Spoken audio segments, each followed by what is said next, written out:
they will take their energy from you. Whilst they are balls of energy, they are unfocused energy. And so your energy will focus it. And you're trying to focus it on the task at hand. And again, that will help them build their confidence because they're not the one that's constantly getting told off, or we don't tell off all that much. We do occasionally, but it's more to do with if I need to snap it back straight away. But it's more about, oh, great. Now, that's not really how we sit. That's an amazing number 10. And then everybody else is like, oh, yeah, I've got to do number 10. As opposed to, sit number 10. It's terrible. The only reason I shout is because I had instructors shout at me when I was 15. We went through some old school training. I used to get hit on the head with a wooden bokken if my stance was incorrect, which is probably why I got a little neck thing.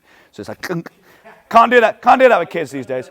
Yeah, I used to be in horse stance, and my horse stance wasn't good enough. My instructor would hit me on the head, boom, lower. Okay, so I'm really sorry. We're talking a long time ago now. Yeah, there you go. Whereas these days, that's a big problem. Not that we go around hitting kids, that would be awful.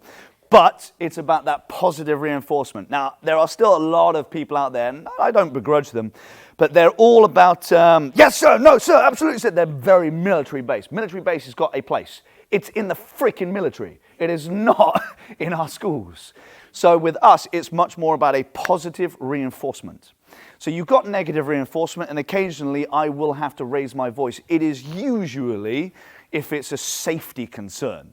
So, you know, little Jimmy's like, right, I'm just going to go on the wall, I'm just going to do this. Like, Jimmy, what are you doing? So don't do it, you're going to break your neck. Now, how he got to that point in the first place, I'm not sure. It doesn't happen, but it's a safety concern.